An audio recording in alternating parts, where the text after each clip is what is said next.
ধর্মপ্রাণ প্রিয় উপাসক উপাসিকা বিন্দু, আপনারা জানেন দীর্ঘ প্রায় অর্ধশত বৎসরের কাছাকাছি সময় আমাদের সকলের পরম গুরুদেব পরম সদ্য বিদর্শনাচার্য রত্নপ্রিয় মহস্তবীর মহোদয় সাতকানিয়া থানার অন্তর্গত সেই শিলঘাটা গ্রামেই তিনি পরিনির্বাণ বিহারে অবস্থান করছেন। সদ্য ভান্তের বিহারের দক্ষিণ দিকে একটি পাহাড়ের টিলায় সদ্যভান্তে একটা সাধনা কেন্দ্র প্রতিষ্ঠা করেছিলেন, যেটি শিলঘাটা গ্রামে ভান্তের পাহাড় হিসাবে সর্বাধিক পরিচিত। সদ্যভান্তে দীর্ঘ 25 বছর সেই প্রতিষ্ঠানে তিনি দিনের বেলায় বিহারে সমস্ত কার্যাদি সম্পন্ন করে 12টার পরে তিনি একটা হারিকেল নিয়ে সে পাহাড়ের টিলায় চলে যেতেন। সেখানে গিয়ে তিনি সেই ছোট্ট কুটিরটার মধ্যে ধ্যান কর্মাদি সম্পাদন করে সন্ধ্যার 6টা বা 7টা একটু বোঝার জন্য বলি, মাগরিবে যখন আজান হয় তখন হারিকেলটা জ্বালিয়ে তিনি আস্তে আস্তে সেই পথ ধারে আবার নিজ বিহারে ফিরে আসতেন। ফিরে এসে সেখানে উপাসক উপাধ্যায়দিকে সন্ধ্যাকালীন যে বন্দনাদি সেগুলো কর্ম সম্পাদন করতেন। আজকে যেভাবে আমরা ফাং নিয়ে দীর্ঘ বিভিন্ন জায়গায় বিচরণ, তখন কিন্তু সেরকম অবস্থা ছিল না। ফাংয়ে অনেকটা কম যাওয়া হতো বলা যায়। সদ্যভান্তের এভাবে তার সাধনাময় জীবন পরিচালিত হয়। বাংলাদেশে প্রথম যে স্থায়ী বিদর্শন ভাবনা কেন্দ্র প্রতিষ্ঠিত হয়েছিল সে জামিজুরি সুমনাচার বিদর্শনারাম, সেখানে সদ্যভান্তে সহকারী পরিচালক, পরবর্তীতে পরিচালক হিসাবে তিনি বিদর্শন ভাবনা পরিচালনার দায়িত্ব গ্রহণ করেন। বিভিন্ন জায়গায় এরকম কর্ম সম্পন্ন করেন। পরবর্তীতে মানুষের অর্থনৈতিক বিভিন্ন কারণে আসলে ভান্ত অনেকটা একাকী এই ভান্তের টিলা যেটা পরিচিত, এখানেই তিনি তার সাধারণময় জীবন অতিবাহিত করতে করতে এক সময় দীপঙ্কর ভান্তের সাথে দেখা হয়। দীপঙ্কর ভান্তে আমাদের সদ্য গুরু ভান্তেকে বলে, ভান্তে আপনি তো এখানে প্রতিষ্ঠান করে বান্দরবানে একটা প্রতিষ্ঠান করেন। আমি তখন সদ্য মাত্র ভিক্ষু হয়েছি।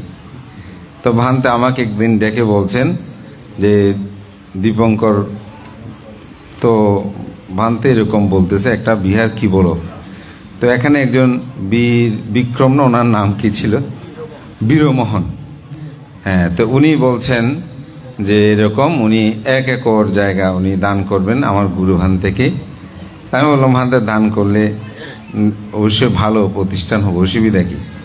তো এভাবে ভান্তে এটা গ্রহণ করে সদ্য দীপঙ্কর ভান্তেকে প্রথমার্ধে এখানে বান্দরবানে এটা প্রতিষ্ঠার ক্ষেত্রে তিনি ভূমিকা প্রতিপালন করেছেন।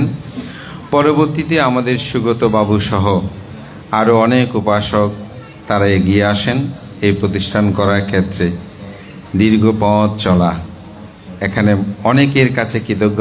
আমি সবার নাম হয়তো বলতে গেলে কিছু বাদ পড়লে আমারও খারাপ লাগবে, হয়তো তাদের কৃতিত্বের পর কর্মের প্রতি অনেকটা অস্বীকার হতে পারে। তাই আমি কলবর বৃদ্ধি না করেই ইতিহাস শুরুটাই এখানেই আমি শুভ সূচনা বললাম। এবং পরবর্তী সময়ে আমাদের দিলীপ বাবু সহ আপনারা যারা আজকে সুদীর্ঘকাল ধরে এই প্রতিষ্ঠান এখন অনেকটা বাংলাদেশে নয় আন্তর্জাতিকভাবে একটা পরিচিত প্রতিষ্ঠানে রূপ নিয়েছে। আমরা 2020 সালের দিকে শেষের দিকে করে আমরা এখানে সংঘরা শাসনশ্রী এবং রত্নপ্রিয় অনাথালয় আমরা প্রতিষ্ঠা করি। তার একটা অন্যতম কারণ ছিল আমার সদ্য গুরুভান্তে আমাকে প্রায় সময় এই প্রতিষ্ঠানের দায়িত্ব নেওয়ার জন্য বলতেন, কিন্তু আমি বিবিধ কারণ অনীহা করতাম, যেহেতু আমি চাঁদগাঁও থাকি অনেক দূরে। কিন্তু ভান্তে মাঝে মধ্যে দেখি মানসিকভাবে খুব দুর্বল, বলে যে আমার কি হয় না কি হয়। একদিন আমার সাক্ষ্যমণি বিহারে দেখি রাতের প্রায় 12টা, 12:30 মতন হবে, আমরা সবাই শুয়ে পড়েছে, ভান্তে এসে ঠুকে দিচ্ছে আমার রুমে। আমি তাড়াতাড়ি খুললাম, আমাদের কোনো সমস্যা মনে হয়, তবে তাড়াতাড়ি বসতে দিলাম। আমিও তো একটু আগে শুয়ে দিয়ে আসলাম ভান থেকে, আবার কেন গ্যাস রুম 3 তলা থেকে নিচে নামলেন। তো বলে যে আমি কি হয় এই প্রতিষ্ঠান কে রক্ষা করবে, এটা নিয়ে হঠাৎ চিন্তা আসছে, একটু তোমাকে বলতে আসছি। তো আমি তখন বুঝতে পারলাম ভান্তে এটা নিয়ে খুব ভাবনাই, অনেকটা ভান্তের মানসিকভাবে প্রশান্তি দেওয়ার জন্য এবং আমাদের পরম শ্রদ্ধেয় সেই নবশালবন বিহারের অন্যতম প্রতিষ্ঠাতা শ্রদ্ধেয় শিলভদ্র মহোদয় মধ্যে আমাকে প্রায় সময় বলতেন, লোকজি তোমরা তো কাজ করো, কিন্তু পার্বত্য চট্টগ্রামে আমাদের অনেক অবহেলিত আমাদের মানুষজন আছে, উপজাতি আছে, আদিবাসী আছে, তাদের জন্য কিছু একটা করা দরকার। এবং পরম শ্রদ্ধেয় আমাদের মহামান্য সঙ্গরাজ ডক্টর জ্ঞানশ্রী মহস্তবীর মহোদয়, তার কাছে যখন যেতাম, আমাদের একটা বৌদ্ধ শাসন কল্যাণ ট্রাস্ট আছে, যেটা শ্রদ্ধেয় আমাদের জ্ঞানরত্ন ভান্তের সভাপতি। তো আমরা মিটিংয়ে গেলে ভান্তের সাথে মাঝে মধ্যে নিবৃত্তি ভান্তে কথাগুলো বলতো। তখন এই বিষয়গুলো আমাকে মাথায় ঘুরপাক খেত, না কিছু একটা করা দরকার। তখন শ্রদ্ধেয় ভান্তের সাথে আলোচনা করলাম, ভান্তে আসলে এই প্রতিষ্ঠান তো এভাবে হবে না, বছরে একবার দুইবার ভাবনা দিলে হয় না, আমাদের এরকম কিছু কাজ করলে মানুষজন উদ্বুদ্ধ হবে এবং এটা থেকে আমরা ফিডব্যাক কিছু পাবো, আমাদের এইগুলো করে কি আমাদের উপকার হচ্ছে। তো ভান্তে বলে তোমাদেরকে দিয়েছি, তোমরা যা মনে হয় তা করো। তখনই আমরা এটা উদ্যোগ গ্রহণ করলাম। তো আমরা প্রথমে 5-6 জন নিয়ে শুরু করব চিন্তা করেছি, কিন্তু যখনই আমরা এই ছেলেগুলোকে আনতে গেলাম, সেখানের কারবারে আমাদেরকে বলছে যে এখানে কিছু ছেলে অন্য জায়গায় দিয়েছে, ওরা অন্য ধর্মের মন্ত্র মানে বিভিন্ন কিছু শিখতেছেন। আমরা এগুলো ওদেরকে এনে যখন শুনলাম, দেখি যে অবস্থা খুব খারাপ, এর আর আদিবাসীদের অবস্থানে থাকবে না। তখন ওরা আমাদেরকে বললো, দিনে আমরা 12 জন দেবো। আমাদের ঠিক আছে, 12 জন হলে 12 জন দেন। এটা নিয়ে আমাদের যাত্রাপথ শুরু। এখন ধরতে গেলে শ্রমণ ভিক্ষু সহ সেই সম্প্রদায়ের অনেকটা সম্প্রদায় প্রায় 40 জনের মতন আমাদের কাছে তারা শিক্ষা দীক্ষা অর্জন করছে। অনেকে বান্দরবান কলেজে লেখাপড়া করছে, এখন শ্রমণ হয়েছে। ছেলে হিসেব করলে 31 জন এখন ছেলে আছে। এবং আমাদের প্রতিষ্ঠানে শিলঘাটাতেও আমরা ওখানেও 2-1 জন এভাবে নিয়েছি। তো এই প্রতিষ্ঠানটা করতে গিয়ে দেশে বিদেশে অনেকেই আমাদেরকে সহযোগিতা করেছেন। এমনকি প্রতি মাসেও কিছু অর্থ, এখানে সরকারি কোনো ক্যাপিটেশন গ্রান্ট নাই, সরকারি কোনো অর্থ আমাদের সেরকম আমরা পাই না। যদি কোনো কর্মকর্তা পরিষদ হঠাৎ আমাদেরকে তো চাউল এরকম বরাদ্দ দেয়, ঠুটকা যেটা বলা যায় সে ধরনের, কিন্তু নির্দিষ্ট কোনো আমাদের সে ধরনের কোনো সরকারি এখানে বরাদ্দ নেই। আমাদের দায়িকারা এবং বিশেষ করে আমাদের তরুণ যারা এখানে ছেলে আছে বান্দরবানে, ওনারা সবসময় তাদেরকে দেখভাল করে। গতকালকেও এখানে আমাদের এই বিহারে, যদিও এখানে আশেপাশে দায়িকা নাই, আমাদের সুগত সহ এখানে ছেলেরা সবাই উপস্থিত, এখানে তাদেরকে বুদ্ধ কীর্তন দিয়ে তাদেরকে আনন্দ দেওয়ার জন্য তারাও চারপাশে ঘিরে তারা বুদ্ধ কীর্তন পরিবেশন করছিল। আমাদের সুজিত বাবু 2000 টাকা উৎসাহ করে তাদেরকে দিয়ে দিল। তো এইভাবে আসলে আমাদের এই প্রতিষ্ঠানটা চলমান। বিশেষ করে আমাদের চট্টগ্রাম শহরে আমাদের কিছু দায়িত্বকে এই প্রতিষ্ঠানের প্রতি তারা খুব আগ্রহ, নিজেরা দান করেন, সাথে সাথে অপরধরকে বলেন যে তোমাদের জন্মদিনে এরকম করে এরকম দান করো। এটার উপর অনেকটা আমাদের প্রতিষ্ঠান চলমান। আমাদের 3 জন দাতা আছেন, তার মধ্যে একজন আমেরিকাতে সুমন বাবু, উনি প্রতি মাসে আমাদেরকে 5000 টাকা করে তিনি দান করেন। আরেকজন আয়ারল্যান্ডে আছেন সৌরভ বড়ুয়া, সেও 5000 টাকা দান করেন। আরেকজন শ্রদ্ধাবতী একজন উপাসিকা, ওনার কন্যারা অস্ট্রেলিয়ায় থাকেন, উনি বসে বাংলাতে আরও দিব, ওনারা 5000 টাকা করে।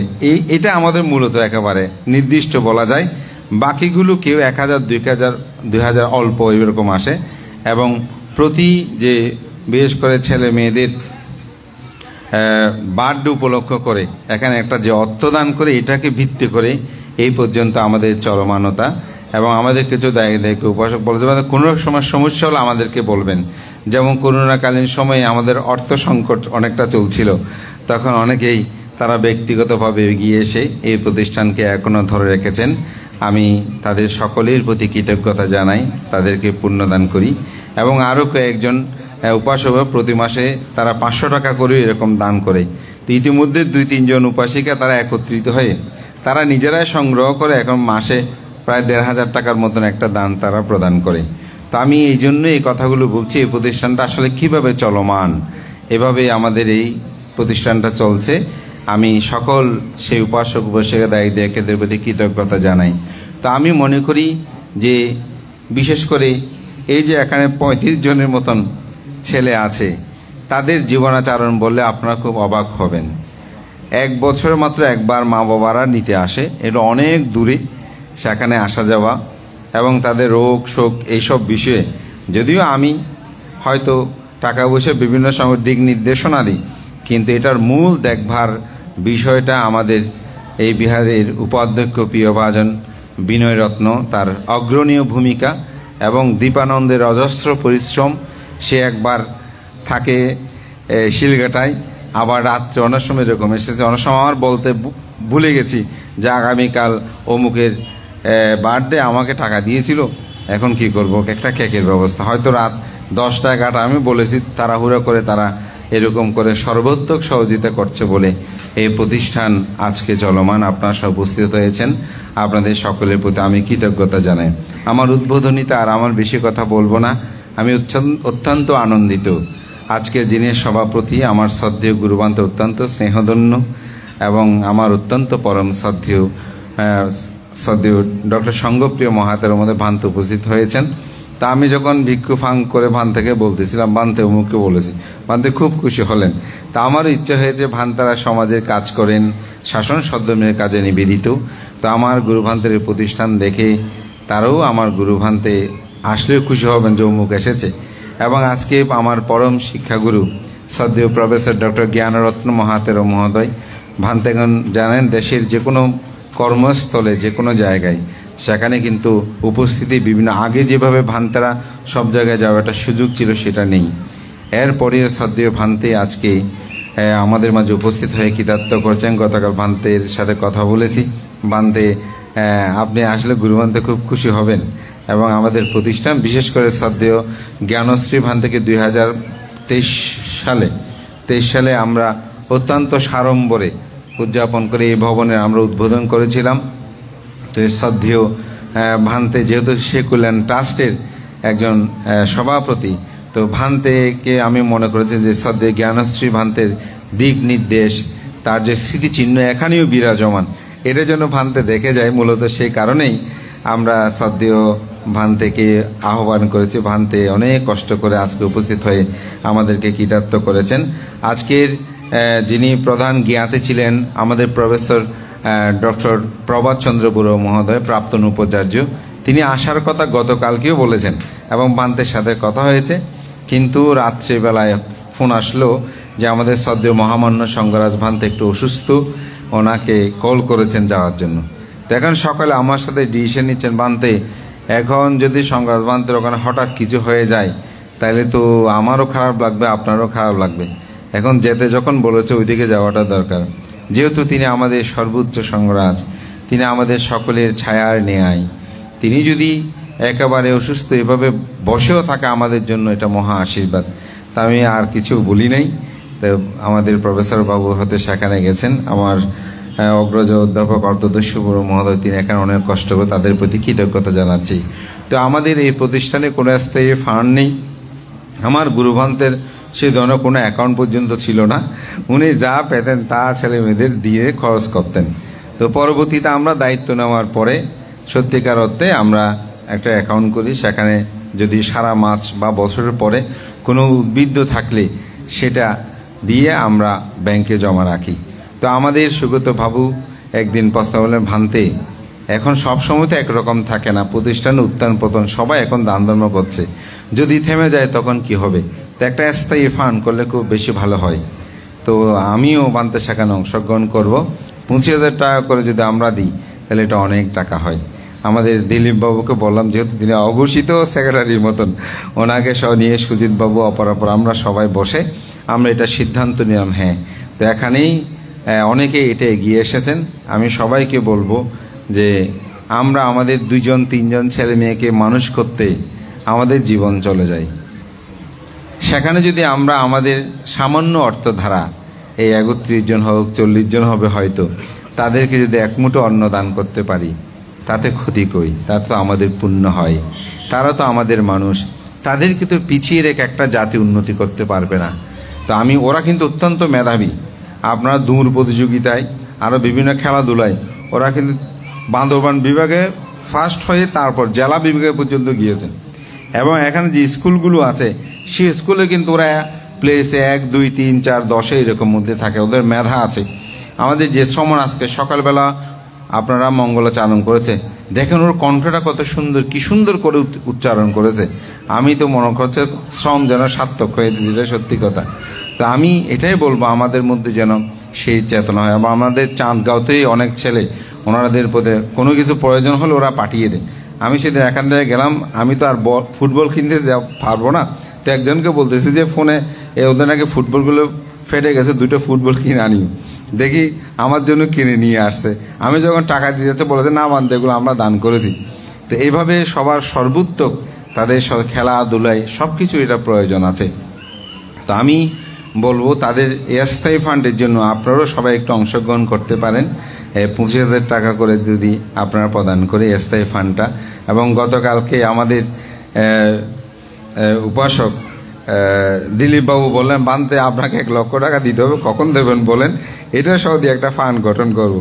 আমি বলছি ঠিক আছে, নভেম্বর মাসের 10 তারিখে 4 তারিখ উদ্যান শেষ হওয়ার পরে আপনারা দেবেন। তাহলে দেখেন আমরা যেখানে বলবো সেখানে তিনি নিজেই আমাদেরকে বলছেন ভান্তে এরকম, আমাদের ঠিক আছে দেবো, সমস্যা নেই, আপনি এটা করেন। তো আমি মনে করি একটি প্রতিষ্ঠান যদি আমরা এভাবে দাঁড় করাতে পারি, এবং দুর্ভাগ্য আমরা প্রায় 9 লক্ষ টাকা খরচ করে একটা ডিপ টিউবওয়েল আমরা খনন করেছিলাম, কিন্তু দুর্ভাগ্য এখানে পানি ঠিক মতো উঠছে না, এই এলাকাটাতে পানি উঠে না। তবু আমরা একটা রিস্ক নিয়েছিলাম। আমাদের পরম শ্রদ্ধেয় কানাডা প্রবাসী প্রফেসর ডক্টর স্বর্ণপাল ভান্তে আমাদেরকে 6 লক্ষ টাকা দান করেছেন। বাকিগুলো আমরা নিজেরা সেটা সংগ্রহ করেছি, নিজেরা দিয়েছি, কিন্তু দুর্ভাগ্য পানি উঠে কম। তো পানিটা যদি পর্যাপ্ত পরিমাণ হতো তাহলে আরও হয়তো প্রতিষ্ঠানে আরও মানুষ, আরও ছেলে মেয়ে রাখাটা অনেক সহজ হতো। তো আমার কথা দীর্ঘায়ু আর করব না, শ্রদ্ধেয় ভিক্ষু সঙ্গে বন্দনা জানাই।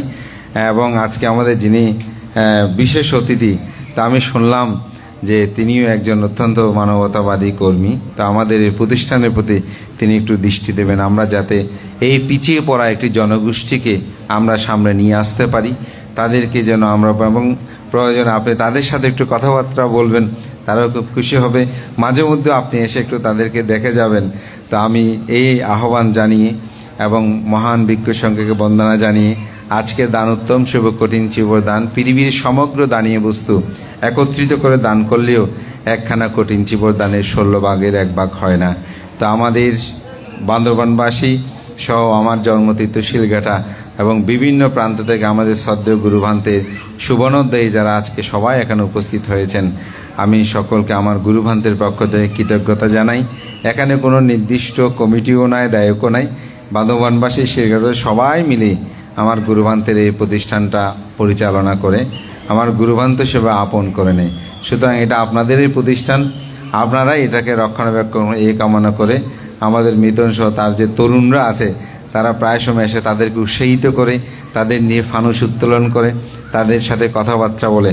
আমাদের চট্টগ্রাম মহানগরীতেও বিশেষ করে ওখানেও আমাদের অনেক উপাসক মাঝে মধ্যে এসে, আমরাও জানি না, তাদের সাথে কথাবার্তা বলে আলোচনা করে গল্প গুজব করে তাদের জন্য খাবার দাবার দিয়ে তারা চলে যায়। তা আমি মনে করি এইভাবে যদি আমরা এগিয়ে আসি আমাদের এই প্রতিষ্ঠান চলবে, আমরা কিছু মানবতার কাজ করতে পারবো। এটাই তো জগতের ধর্ম।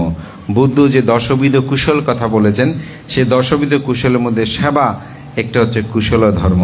সেই কুশল ধর্মে আমরা যেন নিয়োজিত হই, বুদ্ধির আদর্শ শিক্ষাগুলো আমাদের মধ্যে জাগ্রত হয়।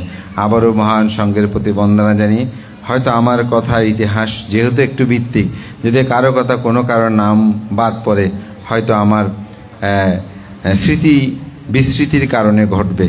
আমি আমার অন্তর জগৎ থেকে সবার প্রতি সমদৃষ্টিকোণ রেখে সবার প্রতি কৃতজ্ঞতা জানিয়ে আমার গুরুভান্ত যাতে খুশি থাকেন, আনন্দে থাকেন, এটা আমাদের আপনাদের সবার প্রত্যাশা। শ্রদ্ধেয় ডক্টর সঙ্গপ্রিয় ভান্তে যখন আসলেন, আমি ভান্তের চেহারার দিকে দেখছি, এত খুশি হলেন যখন জ্ঞান তোমার ভান্তে অবাক হয়ে গেছেন। ভান্তে মনে করছে যেন সারপ্রাইজ পেয়েছেন এই ভান্তে একটা, মানে দেখে বলছে আপনি যে আসবেন আমি এটা কল্পনা করতে পারিনি।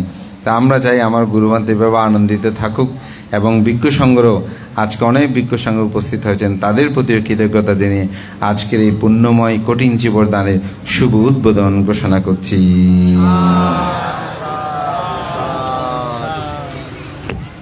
4:30 বেজে গেছে। সদ্ধর্মদর্শক যিনি এসছেন ব্যস্তজন, কষ্ট স্বীকার করে এসছেন, সকাল থেকে এসছেন। এতক্ষণ সময় আসলে আমরা কোথাও দিতে পারি না, জীবদান মাসে দিতে পারি না। তারপরও এসছেন বান্তের প্রতি কৃতজ্ঞতা, বান্তের প্রতি শ্রদ্ধা সম্মান জ্ঞাপনার্থে। তো সুতরাং আমি বলবো যাতে করে সময় জ্ঞাপন না করে ওনাদেরকে, যারা অত্যদর্শী বাবু আছে, শ্রদ্ধেয় ভান্তে আছে, সময়কে ভাগ করে কথা বেশি না বলে আমরা যাতে কথাগুলো শেষ করে, সময়কে ভাগ করে আমরা কথাগুলো বলবো। আর আমাদের খাইলাই মরৌ যিনি জেলা পরিষদের সদস্য, যিনি কথা বলেছেন, উনি কতক্ষণ থাকবেন জানি না, আমার কথার সময় কথা থাকবেন কিনা। এখানে আপনি একটা মানে ট্রাস্টের জন্য একটা বাজেট দেবেন, সেটা আমি শুনেছি, আমরা শুনেছি, সভাসদ শুনেছেন, এবং মাসে 2000 টাকা করে দেবেন, সেটাও আমরা শুনেছি। ধন্যবাদ আপনাকে। তা আমি বলবো আজকে সবার সঙ্গ, ভিক্ষু সঙ্গ যারা উপস্থিত আছি এবং সভাসদ যারা উপস্থিত আছে, আমাদের কথা হচ্ছে আমরা চাই, বিশেষত আপনিও কতদিন থাকবেন তার কোনো বিশ্বাস নাই, আমিও কতদিন থাকবো তার কোনো বিশ্বাস নাই। যারা যিনি করেছেন তিনিও চিন্তা করছেন আমি আর কয়দিন থাকবো, কার হাতে কিভাবে হবে। এটা যদি স্থায়ী কোনো একটা, যদি অর্থাৎ জেলা পরিষদের যদি এরকম কোনো সিস্টেম থাকে স্থায়ীভাবে মাসে মাসে কিছু দেওয়ার, যদি জেলা পরিষদ থেকে স্থায়ীভাবে কিছু মাসে মাসে দেওয়ার যদি কোনো রীতিনীতি বা বিধিবিধান থাকে, তাহলে এই ছাত্রদের জন্য স্থায়ী একটা ব্যবস্থা করলে হয়তো মাসে 2 বস্তা 3 বস্তা 5 বস্তা চাল পাচ্ছে, বা কিছু ডাল কিছু তেল পাচ্ছে, তা দিয়ে অন্তত কিছুটা এগিয়ে যাবে। আমি স্থায়ীভাবে যদি করা হয়, আপনিও না থাকলে আমিও না থাকলে এটা কন্টিনিউ করবে এবং চলতে থাকবে। সেই জন্য আপনার যদি কোনো রকমের সুযোগ থাকে সে ব্যাপারে সহযোগিতা করার জন্য আমি প্রস্তাব রাখছি এবং আপনাকে আশীর্বাদ পুণ্য নিবেদন করছি, সভা উপস্থাপনের জন্য আবেদন করছি।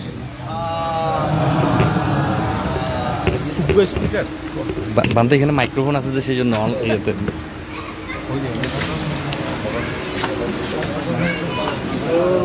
সম্মানিত উপস্থিতি, আমরা শিলে প্রতিষ্ঠিত হয়েছি। আমরা এবার স্বধর্ম দেশনা শ্রবণ করব। এবারে স্বধর্ম দেশনা করবেন আজকের এই কঠিন জীবন দান অনুষ্ঠানের প্রধান স্বধর্ম দেশক ভদন্ত প্রফেসর ডক্টর জ্ঞানরত্ন মহাতেরো, অধ্যাপক, চট্টগ্রাম বিশ্ববিদ্যালয়, চট্টগ্রাম। আমি পূজনীয় ভান্তেকে স্বধর্ম দেশনার জন্য আমি বিনয়ের সাথে বন্দনা নিবেদন করছি।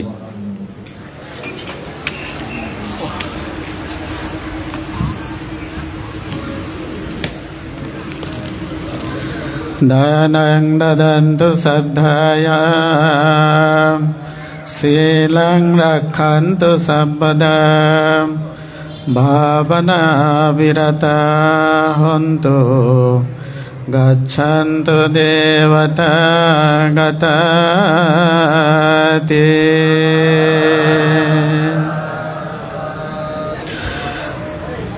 বান্দরবান জেলাস্থ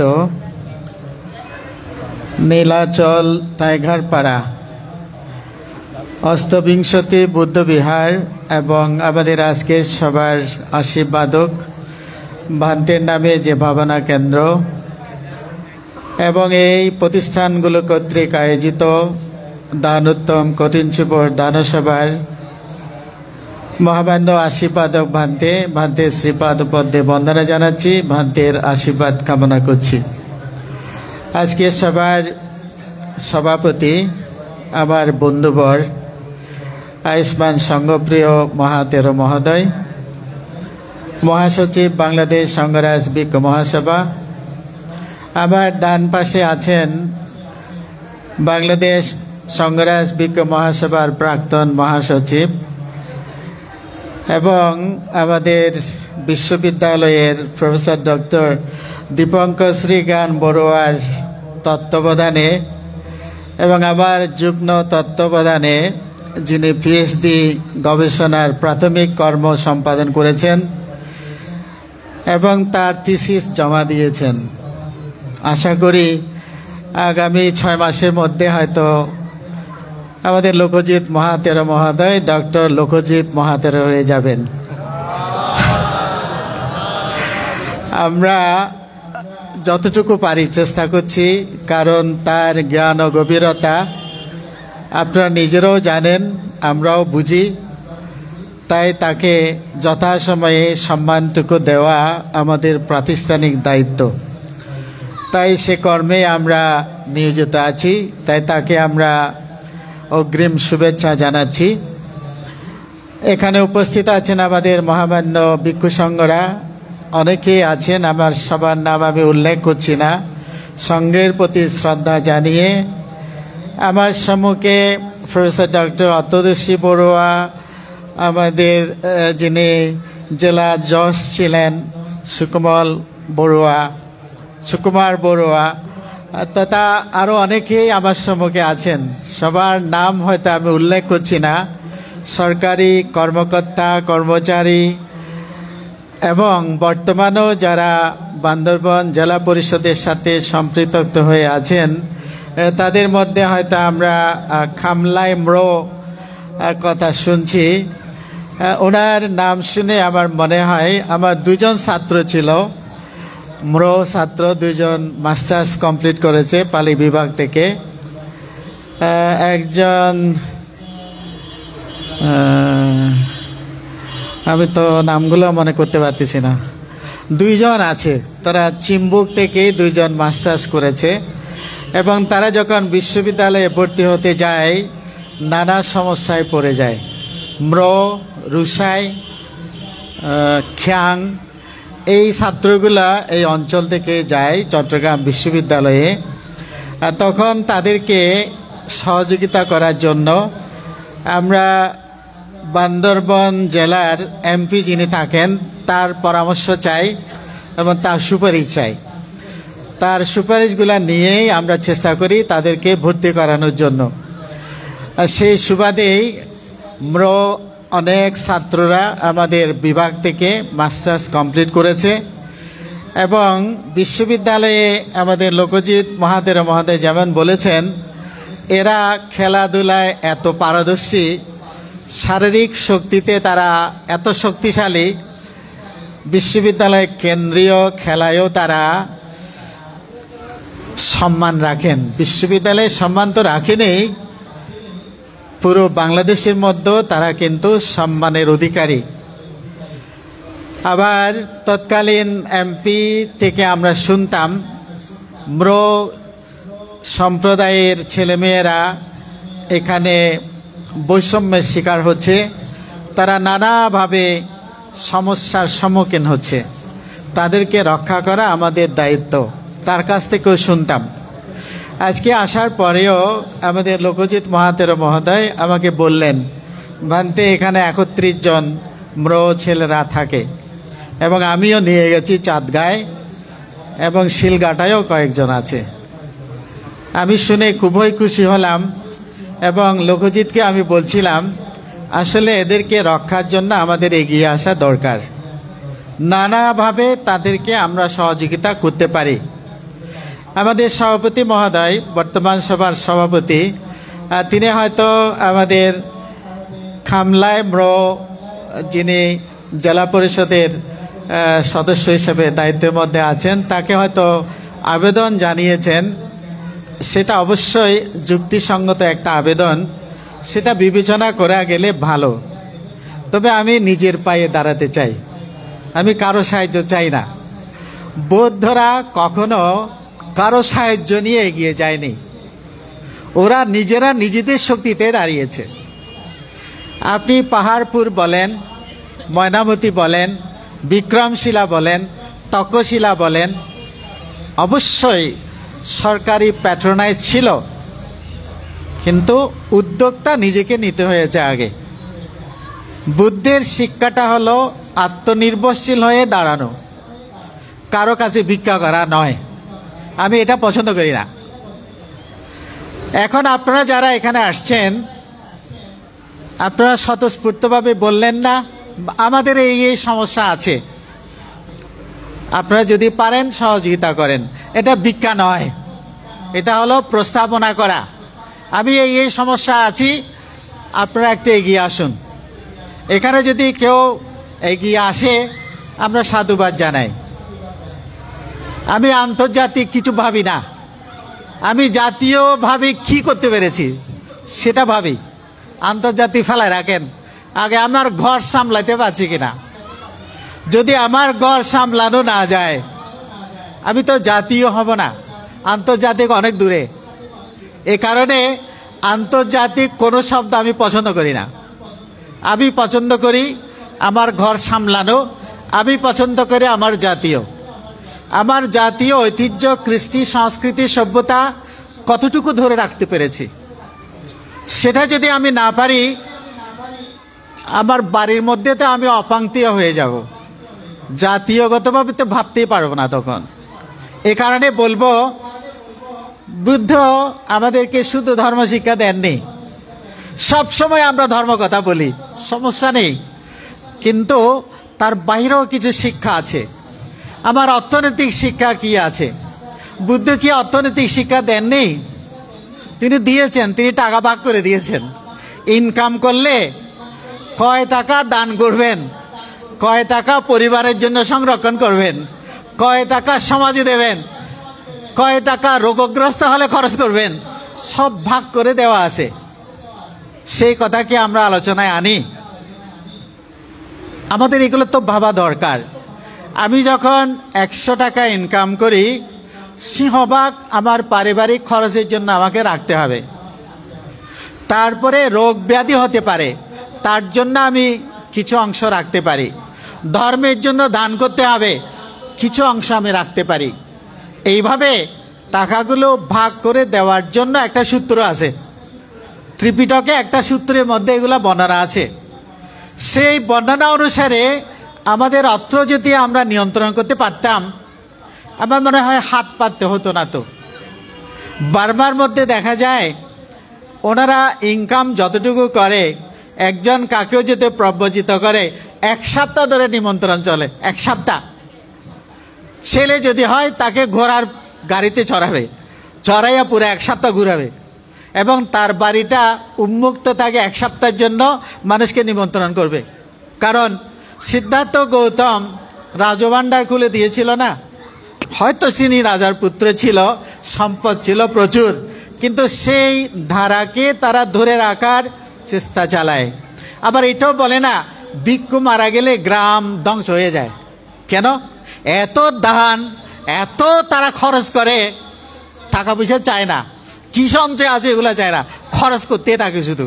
এগুলা কিন্তু অতিরিক্ত। আমি অতিরিক্ত চাই না, কিন্তু আমার যে শিক্ষা, আমার যে ভাব গম্ভীরতা, সেটা আমাকে গ্রহণ করতে হবে এবং সেটা আমাকে চলমান রাখতে হবে। তাহলে সেই অবস্থা যদি দেখি, অর্থনৈতিকভাবে আমাদের সচ্ছল হতে হবে। পাহাড়ে আমরা দেখি, কিছুক্ষণ আগে আমি ওখানে ঘুরতে গেলাম, তো আমাকে একটা বানতে রাহুল বলতেছে, বানতে এই দোকানগুলো দেখতেছেন? আমি বলে হ্যাঁ। বলে এই অঞ্চলের মানুষদের দোকান নাই এখানে। কোথায় গেছে এরা? ওদের টাকা নাই, ওরা দোকান দিতে পারে না, অন্যজন এসে সেগুলা খুঁজছে। তাহলে আমার টাকাগুলো কোথায় যাচ্ছে? অন্যজনের হাতে যাচ্ছে তো, তাই না? আমরা কি সেগুলো ভাবি? আমাদের মাথায় কি সেগুলো আসে? আমাদের টাকা আমাদের হাতে থাকে না, রাখতে পারি না। কারণ এখন একজন রাজমিস্ত্রি দেন, আপনার মানুষ আছে রাজমিস্ত্রির কাজ করার? নাই, করবে না সে, এটা পরিশ্রমের কাম, এ কাম আমি করব না। আরে বেটা, উপাস থাকতে পারস, কাজ করতে পারস না, কাপড় নাই গায়ে, মানুষ বলে না কি কয় দে, ফোনন নাই তেনা, মিডা দি ভাত খানা। এই কাজগুলো আমরা করি কারণ আমাদের মানুষ নাই এই কাজ করার। অটোমেটিক্যালি এই কাজ আমাকে অন্যজনকে দিতে হয়। তো টাকাগুলো কোথায় যায়? আমি কামাই, আরেকজনকে দিয়ে দিই। আমি বাজার করি, অন্যজনকে দিয়ে দিই। এই টাকা আমার সোসাইটির কাছে থাকে না। এই বিষয়গুলো কি ভাবেন আপনারা? শুধু সংসার করবেন, সন্তান সন্ততি জন্ম দেবেন, এদেরকে যথাযথভাবে নিজের আয়ত্তের মধ্যেও রাখতে পারছেন না। বিরাট এক ব্যাধি হয়ে গেছে ধর্মান্তর, বিরাট এক ব্যাধি। কারণ আমরা শুধু ধর্ম কথা বলি, আমার ছেলে মেয়েগুলো লক্ষ্যার কথা চিন্তা নাই। এবং আমরা এই বিষয়গুলো আমার মনে হয় ভাবার দরকার আছে। হয়তো বলবেন মানতে আজকে কঠিন জীবন দান, আপনি সেটা না বলে অন্য কথা বলতেছেন কেন, সেগুলো হয়তো বলবেন। এখন কথা বলার জন্য সবাই চায়, পারে না তো, মাইক তো সবার হাতে যায় না, মাইক তো বান্তের হাতে সীমাবদ্ধ হয়ে যায়, বা কয়েকজন গৃহীর হাতে সীমাবদ্ধ হয়ে যায়, সময় তো পায় না কথা বলার। তো আর এই জমায়েত তো সবসময় হয় না, সব মানুষগুলো সবসময় আসে না। এ কারণে আমাদের অর্থনৈতিক দিক থেকে ভাবতে হবে। আমার অর্থনৈতিক চাকাটা যদি হাতে রাখতে না পারি, কোনো উন্নয়নে সম্ভব নয়। টেকসই উন্নয়ন কখনো সম্ভব নয় অর্থনৈতিক অবস্থাটা যতক্ষণ হাতের মধ্যে না আসে। আপনারা হিসাব দিয়েছেন 700 মানুষের রান্না করেছেন, আমি খবর পেয়েছি 700 মানুষের রান্না করেছে। আচ্ছা 700 মানুষ যদি খেয়ে থাকেন, 100 টাকা করে যদি 700 মানুষে দেয়, কয় টাকা হয়? 70,000 টাকা। আমি বসে বসে হিসাব করছি এখন। 70,000 টাকা এখানে আসার কথা। অনুষ্ঠানের পরে দেখা যাবে অনুষ্ঠানে যে খরচ সেটাও উঠে নাই। কেমন করে আপনি অনুষ্ঠান করবেন? কেমন করে প্রতিষ্ঠান করবেন? কেমন করে এই ছেলে মেয়েগুলো রক্ষা করবেন? আপনারা শুধু জন্ম দিলেতে হবে না, এগুলো রক্ষা করতে হবে না, এগুলোকে শিক্ষা দিতে হবে না, এগুলো কি আমার কাম? এখন দেখা যায় ছেলে একটা শয়তামি করে, দুষ্টামি করে, বলে এবারে বানতে বানাই দে। মানে কি? বানতে বেকু শতান, এই তো। আপনারা তো ওরকমই বলেন, করেন। শয়তান যেটা খদিতারে দমন করতে হইলে মৈশাক মারাই দে। তাহলে মৈশাকগুলো সব শয়তান, আমরা শয়তান সব। কারণ সমাজ আমাদেরকে শয়তান বলতেছে। তো আপনারা আমাদেরকে শয়তান বলতেছেন। এই বিষয়গুলো একটু ভাববেন। এখন বৃক্ষ বলুন, গৃহী বলুন, বৃক্ষরও বৃক্ষকে আক্রমণ করে, গৃহীরাও বৃক্ষকে আক্রমণ করে। এই বৃক্ষ হয়েছে বলে কি মাথা খারাপ হয়ে গেছে নাকি আমার? তো এইভাবে তো চলে না। সমাজ যদি রক্ষা করতে হয়, সামাজিক মানুষেরও দরকার আছে, বৃক্ষ সংঘেরও দরকার আছে। যৌথভাবে তো একটা ব্যালেন্স রক্ষা করতে হবে। সব কিছু হয়তো আপনি পারতেছেন না, পারিবারিক দায়িত্ব আছে আপনার, সে কারণে পাচ্ছেন না। আমার পারিবারিক দায়িত্ব নাই, আমি মুক্তভাবে ভাবতে পারি, তা আমাকে ভাবতে দেবেন না। যদি ভাবতে না দেন, কাজ হবে না। তো ফ্রি মানুষ লাগবে তো কাজ করতে গেলে। তো বিক্রয় তো ফ্রি, পয়সা ছাড়া। আপনি 10 টাকা দক্ষিণে দিল বলে না, 50 টাকা দক্ষিণে দিল বলে না। অন্য ধর্মের ধর্মগুরুদের কাছে যান, একজন হুজুর যদি কি বলে দে ওয়াজ মাহফিল করে, এদের নির্দিষ্ট অ্যামাউন্ট আছে, তাই না? আমাদের কোনো নির্দিষ্ট অ্যামাউন্ট আছে? ফিরি ফিরি, যত ফারজ মার, বান্দর ফন্দর মার। এইগুলা কেন জানি বিশ্বাস করেন খুবই কষ্ট লাগে। লোকজিতের মতো একটা বৃক্ষ এখানে বসে আছে, সঙ্গপ্রিয়র মতো একটা বৃক্ষ বসে আছে। আমি বড় ভান্তের কথা বলছি না, ওনার সময় হারিয়ে গেছে এখন। আমি বলছি না, অসম্মান করছি না, কিন্তু আমাদের কথা বলছি। এই সঙ্গপ্রিয় বলল না, আমরা এতক্ষণ পর্যন্ত কোনো সভায় থাকি না। আমি শুক্রবার একদিন শুধু গেছি, কয়টা জানেন? 4টায়। লোকজিৎ মনে হয় 5টা 6টা 7টায়ও যায়। সঙ্গপ্রিয় কয়টা যায় আমি জানি না। এত ব্যস্ত মানুষগুলো আমরা এখানে আসছি, কিন্তু আমি আজকে ভাবতেছি লোকজিৎ যদি এটা অন্য কোথাও এত ফেলে চলে যেত, এই কি মানুষই এখানে মানুষ নাই বান্দরবনত। দেখুন আমাদের মাঝে এত হীনমন্যতা কেন? একজন বৌদ্ধ যদি কোনো একটা প্রতিষ্ঠান করে, সেই প্রতিষ্ঠানের মধ্যে সমস্ত বৌদ্ধরা ঝাঁপিয়ে পড়া উচিত। কিন্তু পড়ছি এখন ভাগাভাগি চলে, এটা বড়ুয়া, এটা মোরং, এটা সাম্বা, ইবে জুম্বা, ইবে মারমা। এত ভাগাভাগি কেন? বৌদ্ধ হয়ে একটা দৃষ্টিতে থাকতে পারি না? আমাদের পিতা তো বৌদ্ধ, আমি নই তো। আমার পিতা তো বুদ্ধ, আপনাদের পিতাও বৌদ্ধ। তো সবার পিতা যদি এক হয়, আমরা ছেলে মেয়েগুলো এত উল্টোপাল্টা করি কেন? আমাদের মধ্যে এত ভাগাভাগি কেন? কেন আমাদের মধ্যে ঐক্যতার চিন্তাটা আসে না? এই বিষয়টা আমি বুঝতে পারি না, আমার মাথায় ঢুকে না। এখন যেটা বলতে চাইছি, যেই ছেলেরা আছে বা মেয়েরাও তো আছে, আমার বিশ্বশান্তি প্যাগোডার মধ্যে ছেলে আছে যারা ইউনিভার্সিটিতে পড়ে, ওখানে একটা হোস্টেল আছে, 80 জন থাকে, এই বান্দরবন থেকে অনেকে আছে। তো বলছি আমরা সবাইকে যদি গ্রহণ করতে পারি, নদীর মতো ছোট ছোট খালের সব পানি মহাসমুদ্র যদি গ্রহণ করতে পারে, অন্য ছোট ছোট নদীগুলো কেন পারে না? সেটা তাদের সে দৃষ্টিভঙ্গিটা মাথায় আসে না কেন? আমার বুদ্ধির চিন্তাটা হলো সংকীর্ণ চিন্তা নয়, এই চিন্তাটা হলো অনেক বড় চিন্তা, সবাইকে নিয়ে কাজ করা, একসাথে কাজ করা। সেই চিন্তা ভাবনাটা আসে না কেন? হ্যাঁ জানি, যদি হয় তিনি তার প্রতি একটু দুর্বল থাকবেন, সেটা স্বাভাবিক। আমি বড়ুয়া হলে বড়ুয়ার প্রতি আমি দুর্বল থাকবো ঠিক, কিন্তু সামগ্রিকভাবে যদি আমি ভাবি তখন অবশ্যই সবার কথা আমাকে মাথার মধ্যে আনতে হবে। সেই কারণে অর্থনৈতিক বিপ্লব প্রথমে দরকার। সম্প্রদায়কে যদি দাঁড়াতে হয়, অর্থনৈতিক বিপ্লবের দরকার আছে। সেই অর্থনৈতিক বিপ্লব ছোট থেকে তো শুরু করা যায়। আমি তাইওয়ানে দেখেছি ভিক্ষুণী, একজন মহিলা ভিক্ষুণী, সুচি নাম, সে খ্রিস্টান মেডিকেলের চিকিৎসার জন্য গেছে। যাওয়ার পরে তাকে বলছে, আপনি যে রোগগ্রস্ত হয়েছেন এটা তো ভালো হওয়া যাবে না। বলে না না, আমাকে ভালো হতে হবে, কাজ করতে হবে। বলে হ্যাঁ, আমরা ভালো করে দেব, তোমাকে খ্রিস্টান হতে হবে। এটা ভিক্ষুণী, তোমাকে খ্রিস্টান হতে হবে। ও বলে আমি খ্রিস্টান হব না, আমি চিকিৎসাও নেব না, আমি চলে যাব। এই চলে গেছে, চলে গিয়ে অন্য জায়গায় চিকিৎসা করে ভালো হয়েছে।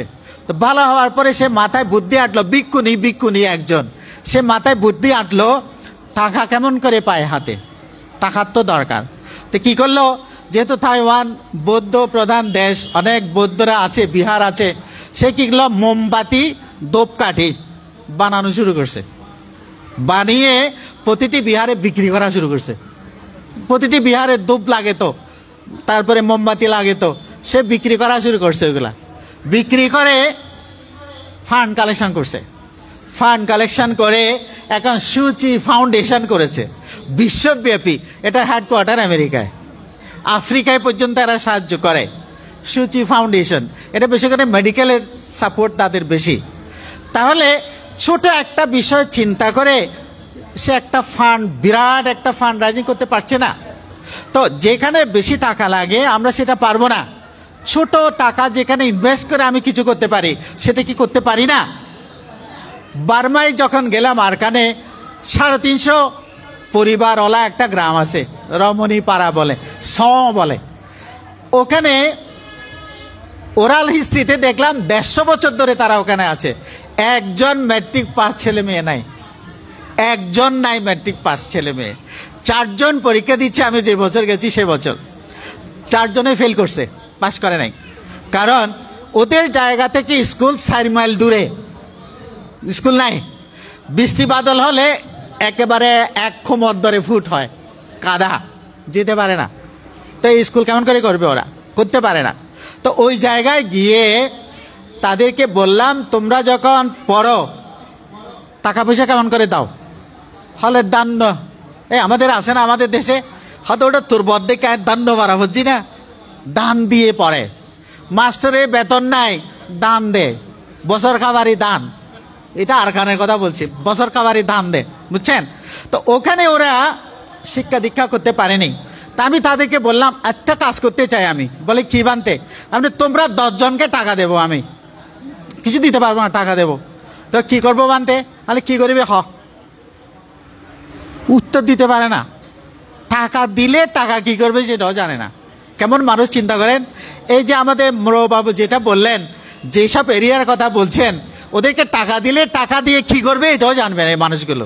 মাথার মধ্যে কিছু নাই, সরল সিধা মানুষ, প্রকৃতিতে বড় হয়েছে, কিছু বুঝে না। তো এই কারণে বলছি, ওরা যারা বড়ুয়াগুলো আছে, কিছু কিছু বড়ুয়া বলে, বানতে টাকা দিয়েন না, টাকা দিয়েন না। তাহলে কেন জানেন? 4টা ফ্যামিলি ছিল, জমি ছিল, আর কারো জমি জমা নাই। বলে বানতে ওদেরকে টাকা দিলে আমাদের কাজ কে করবে? এরা বলতেছে এগুলা। ওদেরকে টাকা দিলে ওরা ব্যবসা বাণিজ্য করবে, তা আমাদের কাজগুলো কে করবে বানতে? আপনি টাকা দিয়েন না, ঝগড়া হবে। দেখুন, এগুলো কিন্তু বাস্তবতা। আমাদের সমাজ ব্যবস্থায়ও এই বিষয়গুলো চলমান। আমরা বড় হতে দিচ্ছি না, কাকেও সুযোগ করে দিচ্ছি না, পাইলেও সে বড় হতে পারছে না। এই বিষয়গুলো যদি আমরা, অর্থনৈতিক এই বিষয়গুলো যদি আমরা না ভাবি, জাতিকে টেনে তোলা খুব কষ্টসাধ্য বিষয়। ব্রো বাবু, আপনি এগুলো একটু চিন্তা করবেন, অর্থনৈতিকভাবে কিভাবে তাদেরকে ডেভেলপ করা যায়। আপনি একসাথে 100 পরিবারকে পারবেন না, আপনি 10 পরিবারকে সহযোগিতা করুন। এই তোরা এই সময় এই ব্যবসা বাণিজ্য আছে, এই জিনিসগুলো কিনে এগুলা ব্যবসা কর, তুই আবার টাকা আমাকে ফেরত দিবি, আমি একেবারে দেবো না, টাকা ফেরত দিবি। 10 জন যদি এস্টাবলিশ হয় আর 10 জনকে দেন, এইভাবে দেখবেন এই কমিউনিটি উঠতে বেশি দিন লাগবে না। দৌড় সরকার কেতা পড়েন, আমার কাছ থেকে আমি কি করতে পারি সেটা করেন। আত্মনির্ভরশীল হন, কারো উপর পরনির্ভরশীলতা নয়। অর্থনৈতিক এই শিক্ষা আমাদের দরকার। আমাদের দরকার রাজনৈতিক শিক্ষা। আমরা রাজনৈতিকভাবে বড়ই অজ্ঞ, বেশি করে বুদ্ধিস্ট যেগুলা, এগুলা বলে কোনো রকমের 2টা ভাত খাইয়া ঘুমাইতে পারলে হলো, এত কিছু পাবার দরকার নাই। এটা দিয়ে তো চলবে না। আমার সমাজ ব্যবস্থায় রাজনীতি প্রাজ্ঞতা যদি না থাকে, আমি টিকে থাকবো না, ধ্বংস করে দেবে। অর্থ থাকলে অর্থ দিয়ে দাঁড়ানো যায়, রাজনীতি প্রাজ্ঞতা না থাকলে আপনি দাঁড়াতে পারবেন না, নিচ্ছিন্ন হয়ে যাবেন। সম্প্রদায় সংখ্যায় কম, এ কারণে বলছি তাদেরকে টেনে আনা সহজ, কিন্তু একটা ভালো একজন অভিজ্ঞ পথপ্রদর্শকের দরকার। ইনি তার হাত দিয়ে অনেক ভালো কিছু সৃষ্টি করতে পারবেন। রাজনীতিক প্রাজ্ঞতার দরকার আছে, সেটাও একটু ভাবার বিষয় আছে। এবার সামাজিক বিষয়। সামাজিক বিষয় মানে এটাই বলছি, এই পাহাড়ে আমার একটা ঘর, 4 মাইল দূরে 5 মাইল দূরে আরেকটা ঘর, এই বিরাট, এটা আমার সাম্রাজ্য। এই সাম্রাজ্যবাদ এখন চলবে না, খারে নিয়ে ফেলবে, এই জায়গা খেরে নিয়ে ফেলবে। উনি নিজে তো ভুক্তভোগী, উনি বলছেন না আমার এখানে এই জমিগুলো ছিল, এগুলো দখল হয়ে গেছে, এই কারণে আমার মনের দুঃখ আছে, আমি এদিকে আসি না।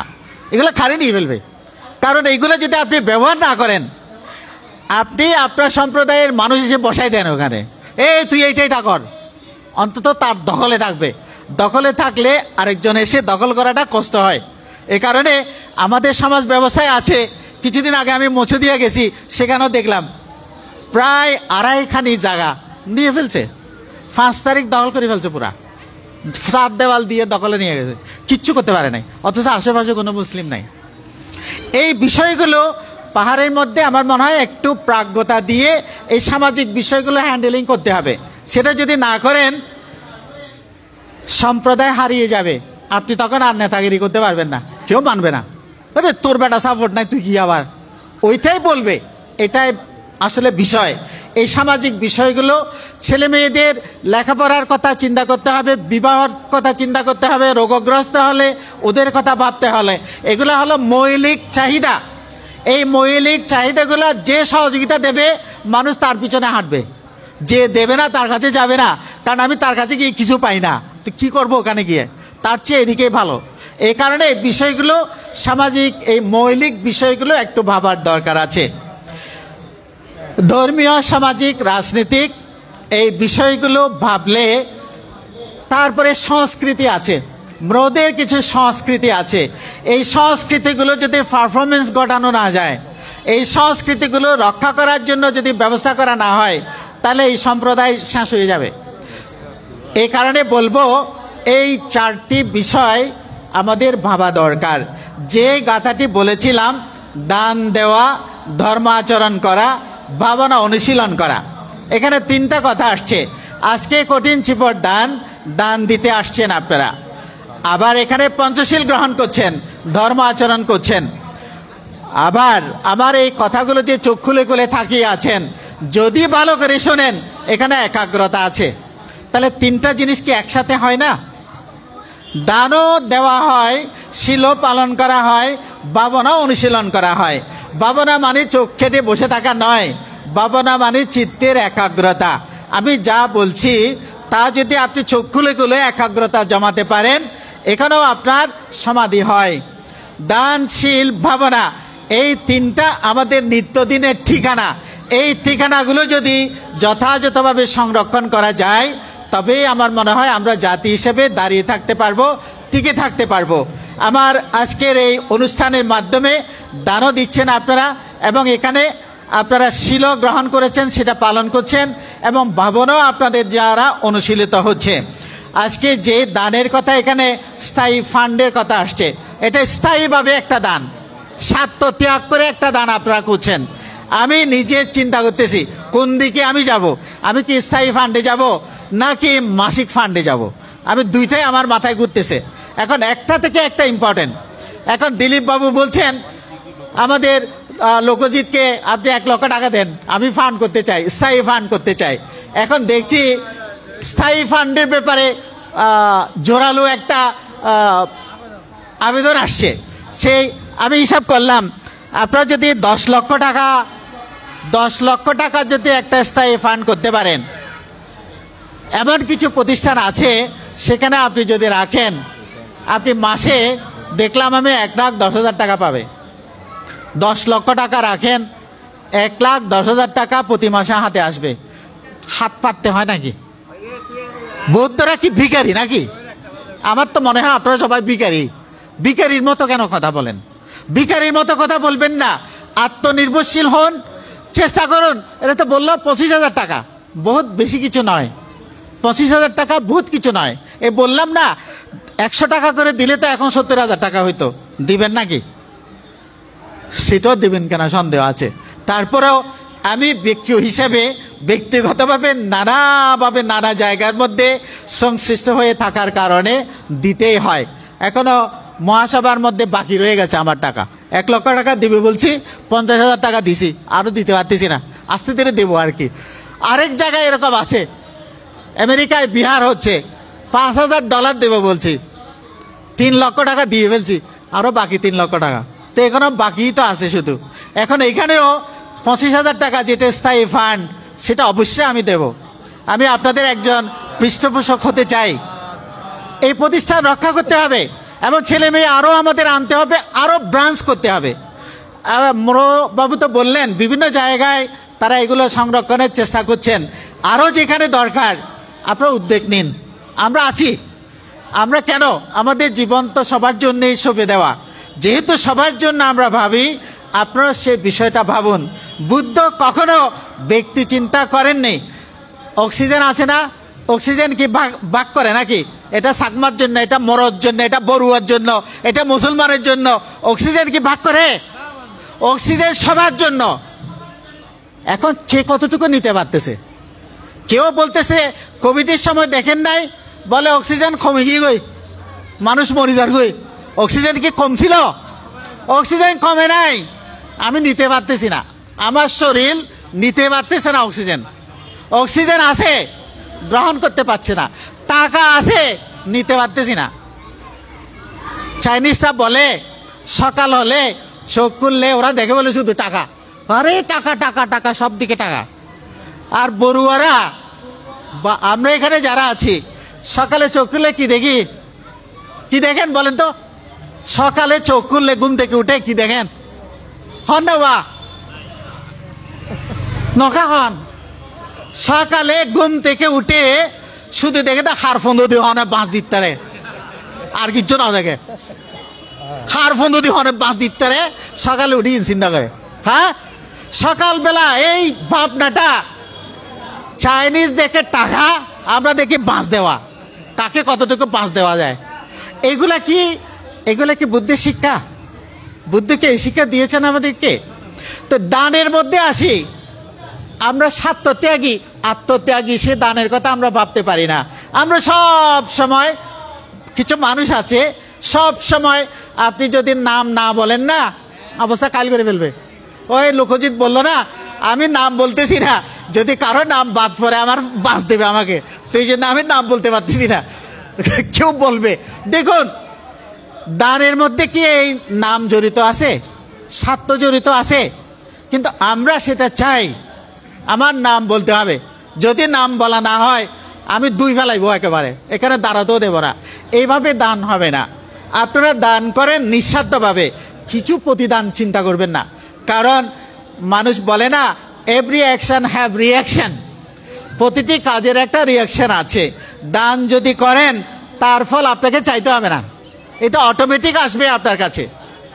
অক্সিজেন দিচ্ছে, আমরা গ্রহণ করছি, আমরা কি ছাড়ি? গাছে অক্সিজেন ছাড়ে, আমরা কি ছাড়ি? Carbon dioxide. তো কার্বন ডাইঅক্সাইডে কি করে? জীবন শেষ করে, মানুষ মারি ফেলে, তাই না? আমরা এত কার্বন ডাইঅক্সাইড ছাড়তেছি, মানুষ কি মারা যাচ্ছে? যাচ্ছে না। কেন? গাছ বেশি অক্সিজেন বেশি দিচ্ছে। তো অক্সিজেন আমার থেকে কিছু চাইতেছে না, সে নিঃস্বার্থভাবে দিচ্ছে আমাকে।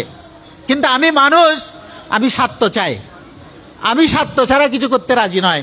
যে মাটিতে বসে আছেন, এই মাটি কি আপনাকে বলছে ওটা বোধ কত কম বইতে কেউ সাই গরমে কে উড়ি যা বলে নাকি?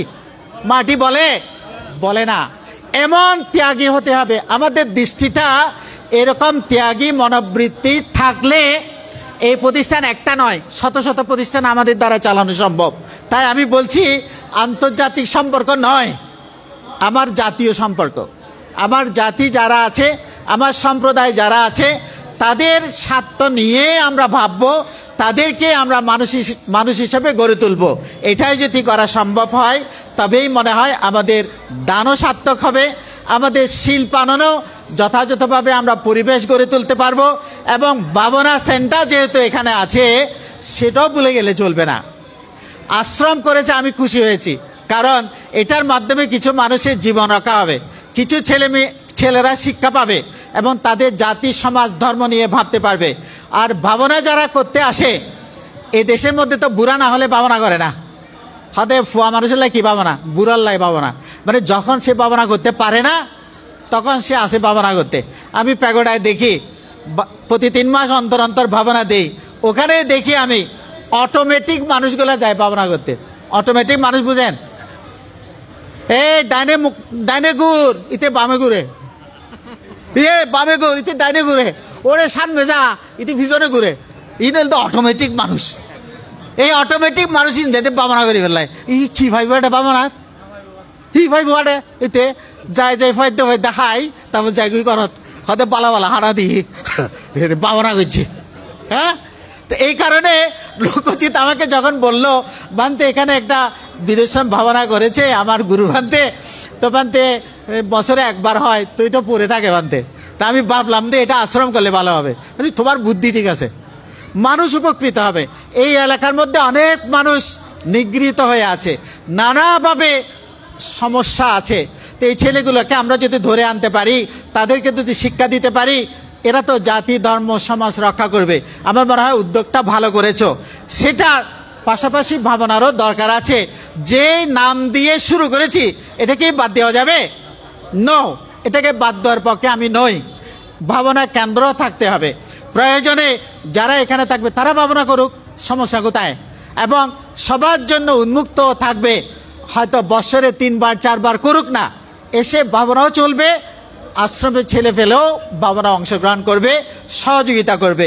এইভাবে আমার জাতীয় রক্ষিত হবে, আমার ধর্মও রক্ষিত হবে, সমাজও রক্ষিত হবে। এরাই ভবিষ্যৎ একটা প্রজন্ম, আমার মনে হয় উন্নত প্রজন্ম সৃষ্টি করবে। আমার কথাকে আর দীর্ঘায়িত করছি না। ধর্ম সবার মধ্যে একটু এলোমেলো কথা হয়তো বলে ফেলেছি। এই কারণে আমার যদি কোনো সময় প্রয়োজন হয়, অবশ্যই আমি এই প্রতিষ্ঠানের প্রয়োজনে সবসময় থাকব। আরও এরকম প্রতিষ্ঠান গড়ে উঠুক। এবং আমাদের খামলাই মোরো বাবু, আপনি এই পদক্ষেপগুলো গ্রহণ করুন। আমরা ভিক্ষুরা যারা আছি, যতটুকু পারে আপনার পিছনে আমরা সহযোগিতা দেব। এই সম্প্রদায় আমাদের টেনে আনতে হবে।